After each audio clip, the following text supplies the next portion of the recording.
Welcome learners to the EPG Pathshala. The topic that we are going to discuss is pro-women media activism.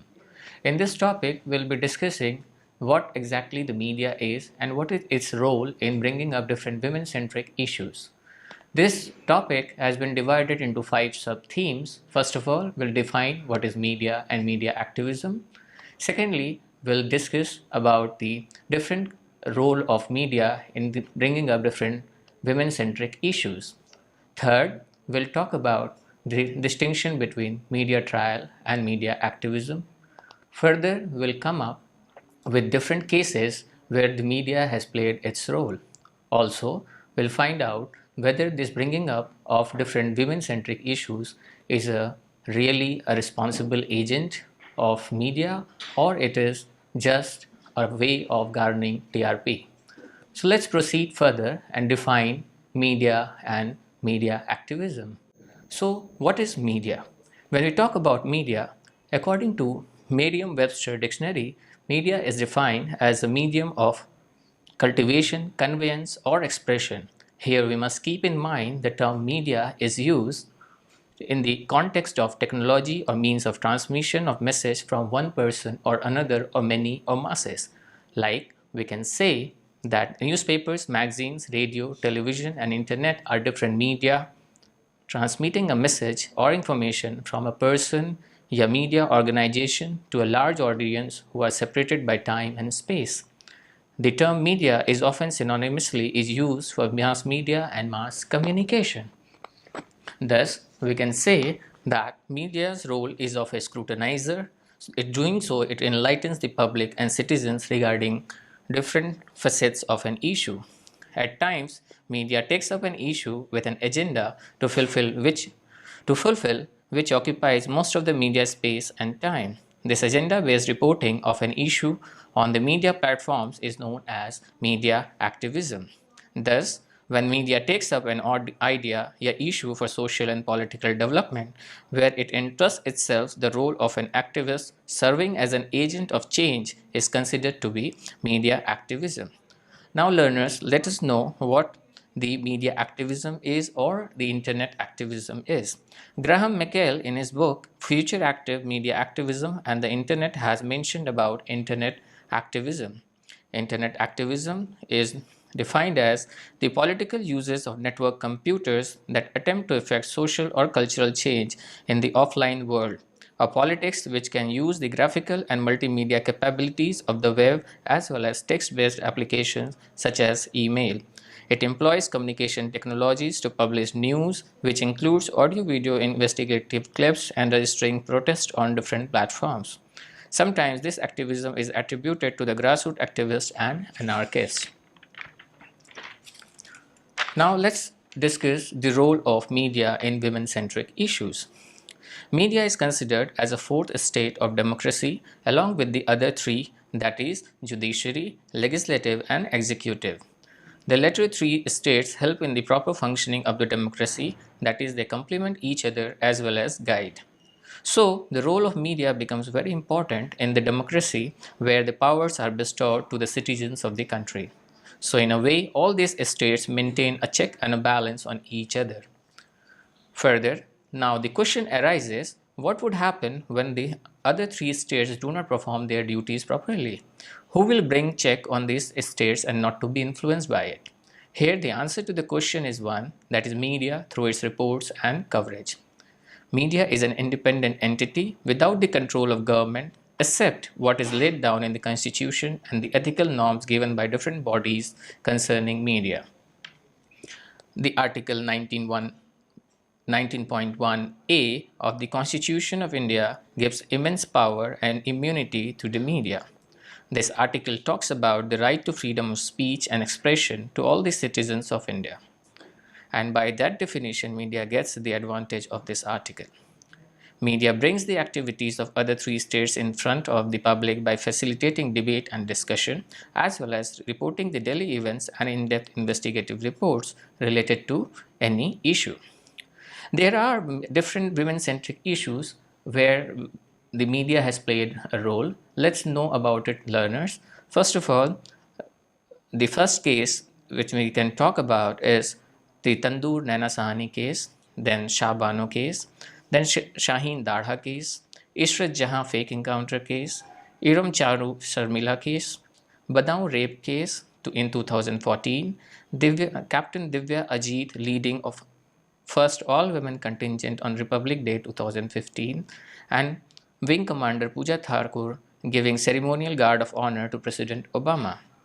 Then, later on, Delhi Uber rape case, witch hunting cases from across India, Sonali Mukherjee case, Lakshmi acid victim case, Aruna Shanbag's issue, and many more. Now let's discuss about what is media trial and what is media activism. When we talk about media trial, it means even when the matter is under the jurisdiction of court, media also runs a kind of trial on its channel by bringing experts to talk on the issue. Sometimes it presents as if the suspect is the culprit even before the court has given its final verdict. In such cases, in certainty, the agenda gets lost. Such case was of Arushi murder case, which we'll discuss later on.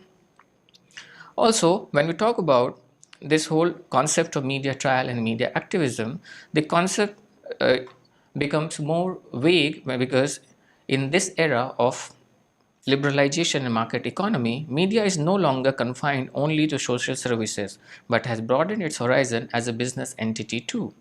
And a business entity produces something to earn profit. Thus, news and media message or media channels itself has turned into a product which is to be sold to the audience who is the market of the product.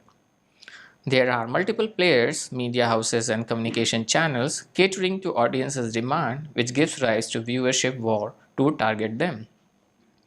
More the eyeballs glued to particular TV channels or hits on a respective websites or listeners to a radio program, more the revenues will be earned by the respective channels from the advertisers.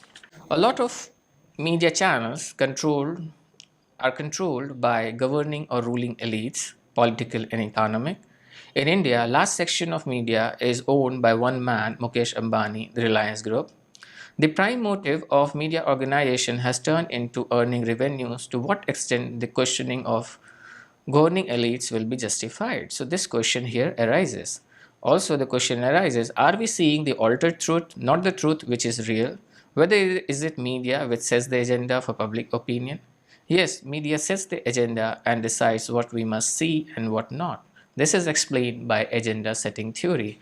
In agenda setting theory, it talks about that media comes up with an agenda which later on becomes a public agenda where public discusses that issue, which further leads into a policy agenda where some changes at the level of policy happens. In this case, we can see in the case of Nirbhaya rape case.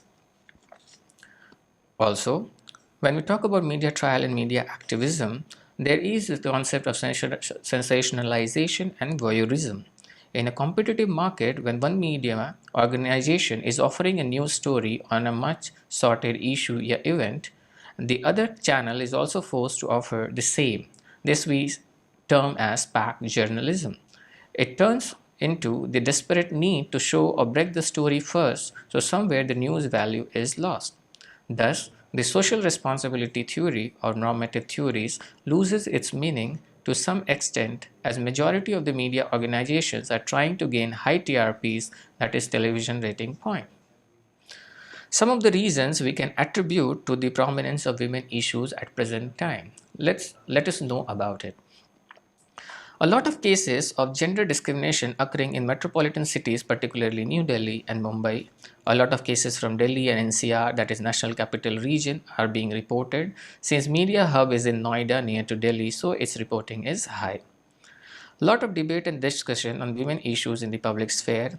Women gaining center stage in different fields owing to their rising literacy, thus questioning the established norms, practices, and ill treatment, and extent and exerting their rights and power. At present, Internet has turned the whole world into a global village. Large percentage of around 60% population of India is youth who are using social networking sites and are connected through internet. That is, the internet penetration is around 300 million in India. So an issue do not escape people's glare, of which large section is women. Many national and international agencies and civil society are also working in this area, so the issues are raised and addressed from time to time. Now, learners, let us know about the different cases related to media activism. In this case, we can talk about two prominent cases. First of all, the first case is of Jessica Lal murder case, and the second one is Priyadarshini Mattu case. In case of Jessica Lal murder case, this issue happened in the year 1999. Jessica Lal, a model, was murdered by Siddharth Vasisth aka Manu Sharma on 29 April 1999 in a party hosted by socialite Dina Ramani. The main accused, Manu Sharma, is the son of Vinod Sharma, a prominent Congress leader in Haryana and grandson of Shankar Dayal Sharma, former president of India. He shot Miss Lal working as celebrity barmaid because she refused to serve him drink as the bar was closed. Now, what happened at the level of legal procedure? On 21st February 2006, the lower court of Delhi acquitted all prime accused, including Manu Sharma, citing lack of evidences, and the case was closed. So, later on, media and the civil society, they take up this issue, and their role has a lot of prominence when we talk about the outcome of this case. Since this case was a high-profile case involving many influential persons, the acquittal could not go unnoticed by the media and civil society.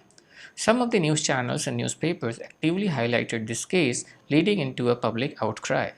NDTV managed to acquire and air the tape in which Manu Sharma admitted to have killed Jessica Lal during the initial interrogation, but the tape was not produced in the court earlier. Thus, hundreds and thousands of viewers sent messages in support of the justice for Jessica. Media dubbed this case as a miscarriage of justice and supported the candle march of Sabrina Lal, sister of Jessica, organized at India Gate. Later, news magazine Tehelka came up with a sting operation revealing that Vinod Sharma, father of Manu Sharma, bribed the witnesses for not divulging the truth in the court. It was aired by Star News. Also, Hindustan Times did a survey which found out that the Indians had less faith in the judiciary owing to the decision of the lower court. Later on, the Delhi High Court took cognizance and the case was reopened. As a result, Manu Sharma was given life sentence for the killing on 28th December 2006. In this case, because of the efforts of media and civil society, justice was served. The second case was Priyadarshini Mattu case. This case also happened almost at the same time. This case happened in 1996. Another case this case which shook the nation was of Priyadarshini Mattu case, rape and murder case. The 23-year-old law student from New Delhi was found dead in her residence on 23rd January 1996. The extent of cruelty in this case can be understood from the fact that she was raped and strangulated by the electric wire and further got her head battered with multiple blows of motorcycle helmet. Santosh Singh, a senior student in the same college, was the prime accused. He was the son of then Inspector General of Police of Union Territory of Pondicherry, J.P. Singh. Santosh Singh was alleged to have been harassing Miss Mattu for the past few years, which forced her to file a police complaint against him. Thus, to take revenge, he committed the crime. This was another case where the influence of the position was used to misguide the inquiry and trial, as during the trial, accused's father was the Joint Commissioner of Police in Delhi. CBI was charged to investigate the case, and in spite of all the clear evidences and fingerprint and DNA samples, the accused was acquitted by the lower court in the year 1999. However, additional Sessions Judge G.P. Thareja, in his judgment, has said that Santosh Singh, is the man who committed the crime, but was forced to acquit him due to lack of proper evidences. In his judgment, he blamed Delhi police as well as lashed CBI for not following the official procedures and fabricating the evidences. Here also media played its role. Media and people came to know about this case when the perpetrator of Jessica Lal's murder was set free. Media responded to this issue too and gave a platform to Chaman Lal Mattu, father of Priyadarshini, for telling the dreadful story of her daughter. Media intervention brought public outcry throughout India, and people demonstrated against this injustice on the roads by having candlelight vigil. The tremendous support from the public and media compelled CBI to reopen the case on 29 February 2006 in the higher court, where the judges gave verdict in favor of the victim, and Santosh Singh was sentenced to death under Section 376 rape and 302 murder. Although later on his death sentence was turned into life imprisonment by the Supreme Court in October 2010. Still, the justice was served, as earlier he was roaming free. In this case, one of the important witnesses was the servant Virender Prasad at Priyadarshini's house, who earlier was declared by CBI to be untraceable, but it is the result of an active search of media that he was found in his village in Bihar. This turned the whole case, and the justice was finally awarded to the victim.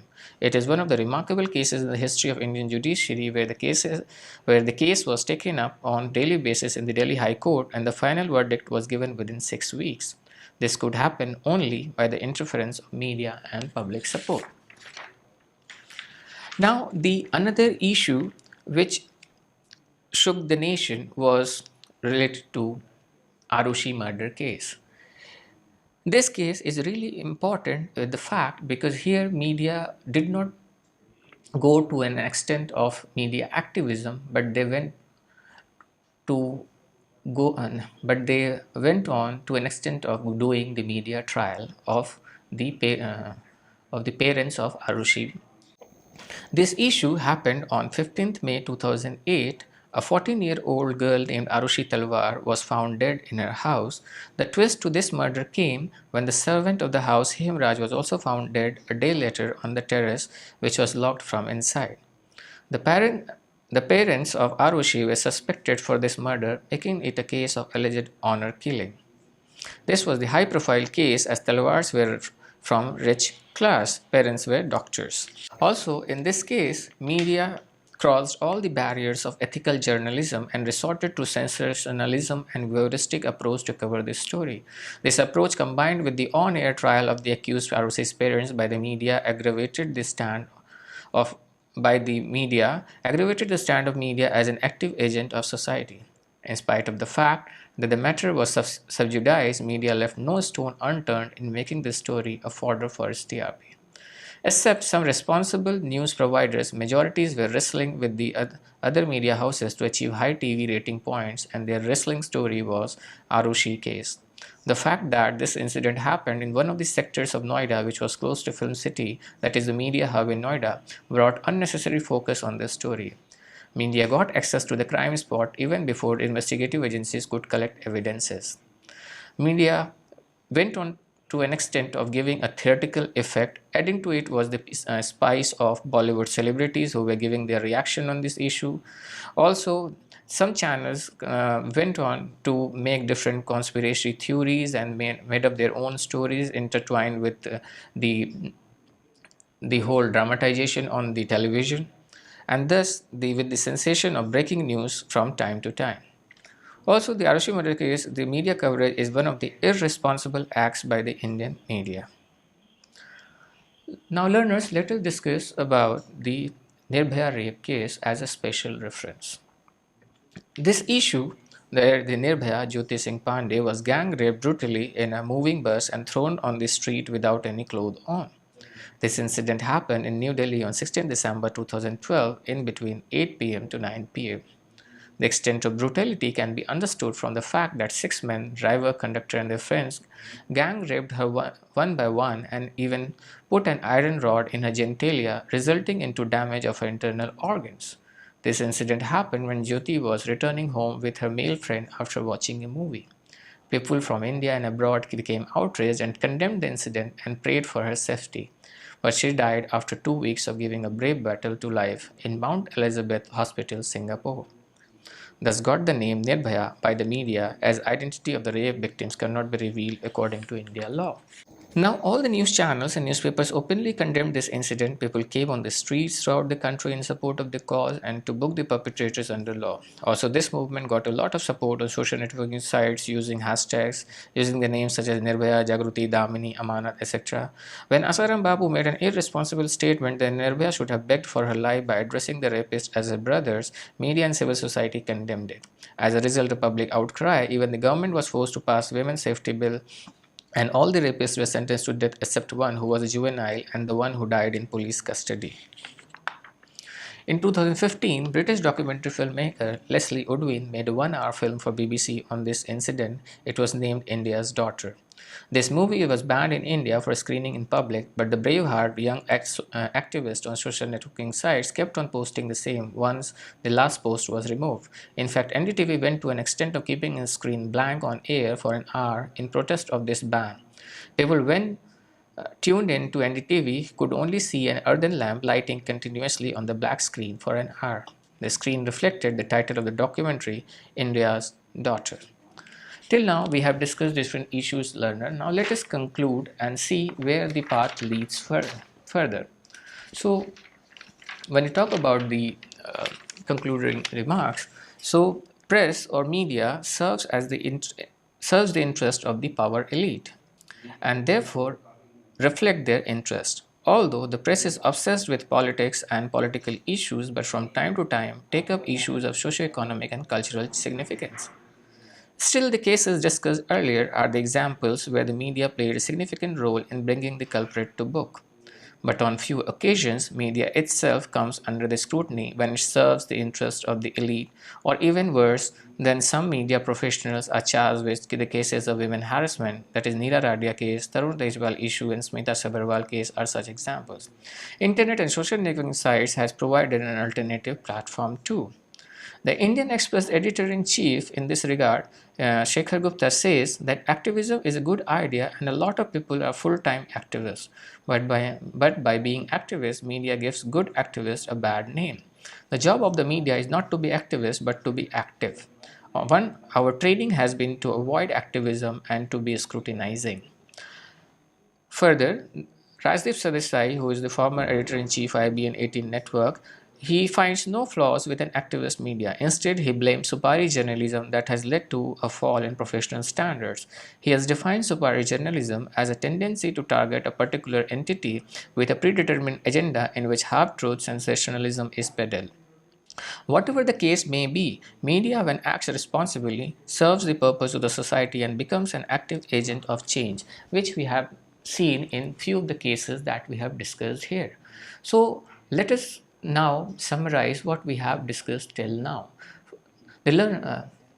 First of all, we have discussed the definition of media and media activism. In doing so, we have defined media as in the context of technology, and that too where the transmission of message is from one person to the other or many or the masses. And when we talk about media activism is the active agent when media plays an active agent to bring up an issue which is related to which is important for the society to bring the socio-cultural political change.